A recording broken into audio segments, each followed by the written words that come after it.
আসসালামু আলাইকুম, স্বাগতম জানাচ্ছি আরও একটি নতুন রেসিপিতে। আজ আমি গরুর মাংস রান্নার একটা পারফেক্ট রেসিপি শেয়ার করব। আর এই রেসিপিটি হবে নতুন রাঁধুনিদের জন্য। তো আমার এই রেসিপি থেকে রান্না করতে পারবেন 2.5 থেকে 3 কেজি গরুর মাংস অনায়াসেই। তো চলুন চলে যাই সরাসরি মূল রান্নায়। তো এখানে আমি প্রায় 3 কেজির মতো গরুর মাংস নিয়ে নিয়েছি। আর গরুর মাংসগুলোকে আমি রেগুলার সাইজ করে কেটে ধুয়ে পানি ঝরিয়ে নিয়েছি।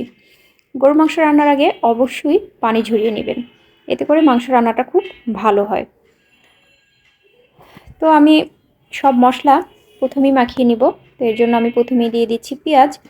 এখানে আমি 4টা বড় সাইজের পেঁয়াজ কুচি করে নিয়েছিলাম, তো সেই পেঁয়াজগুলোই আমি এখন দিয়ে দিলাম। সেই সাথে দিব বড় সাইজের 2টো রসুন।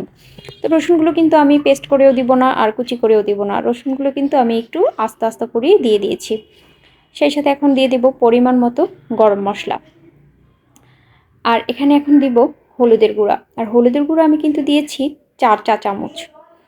সেই সাথে দিয়ে দিলাম লাল মরিচের গুঁড়া। এখানে 7 চামচ লাল মরিচের গুঁড়া দিয়েছি আমি। আপনারা আপনাদের মরিচের ঝাল অনুযায়ী একটু বাড়িয়ে কমিয়ে দিবেন। তো সেই সাথে দিয়ে দিলাম 2 চা চামচ জিরার গুঁড়া, 1 টেবিল চামচ ধনিয়ার গুঁড়া। লবণ দিলাম পরিমাণ মতো, আর হাফ কাপের একটু বেশি রান্নার তেল দিয়ে দিলাম। সব কিন্তু আমি এখন মাখিয়ে নিচ্ছি। মাখাতে গিয়ে আমার মনে পড়লো আমি আদা দেইনি। তো এখানে আমি 1 টেবিল চামচের একটু বেশি আদা নিয়ে নিয়েছি।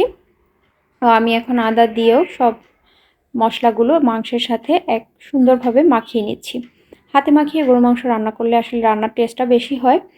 আর মশলা মাখানোর সময় একটু খেয়াল রাখবেন, কেননা গরুর মাংসের সাথে হাড় থাকে, হাড়ের সাথে লেগে যাতে হাত কেটে না যায়।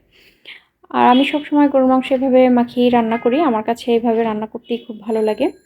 তো সব কিছু মশলা মাখামাখি হয়ে গেলে আমি একটু সামান্য পানি দিয়ে দিব। খুব বেশি পানি আমি দিব না, কেননা বেশি পানি কষানোতে দিলে গরুর মাংস থেকে এমনিতেই পানি উঠবে। তো আমি এবার ঢেকে দিয়ে চুলায় বসিয়ে দিব। এই যে আমার কিন্তু গরুর মাংস কষানো চলতেছে।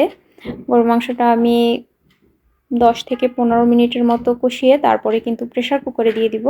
তো অনেকেই আমরা প্রেশার কুকারে মাংস রান্না করলে মাংসটা খেতে পছন্দ করি না, কেননা মাংসের ভিতরে মশলাগুলো মনে হয় যেন ভালোভাবে ঢুকেনি। তো তারা কিন্তু আমার মতো এভাবে কিছু সময় গরুর মাংস কষিয়ে তারপরে প্রেশার কুকারে দিতে পারেন। আমি যেহেতু সিলিন্ডার গ্যাসে রান্না করি, আমাকে তো প্রেশার কুকারে দিতে হবে। যে লবণের পরিমাণ কম ছিল, আমি কিছুটা লবণ আরও দিয়ে দিলাম। দিয়ে আরও কিছু সময় কষিয়ে আমি এই যে প্রেশার কুকারের ভিতরে কিন্তু মাংস এবং আলু নিয়ে নিয়েছি। তো আমি সব কিছু একটু ভালোভাবে নেড়েচেড়ে মিলিয়ে প্রেশার কুকারের ঢাকনা আটকে দিলাম, সাথে কিন্তু পরিমাণ মতো পানিও দিয়েছি। তো আমি এখন 3টা সিটি তুলে নেব, যেহেতু মাংসের পরিমাণ বেশি। তো সিটি তোলা হয়ে গেলে আমি আবার একটা কড়াইতে ঢেলে নিলাম, ঢেলে আর একটু ফুটিয়ে তুললাম। তো এই যে আমার গরুর মাংস রান্না রেডি। তো কেমন লাগলো আপনাদের কাছে রেসিপিটি অবশ্যই জানাবেন। আজকের মতো বিদায় নিচ্ছি। আল্লাহ হাফেজ।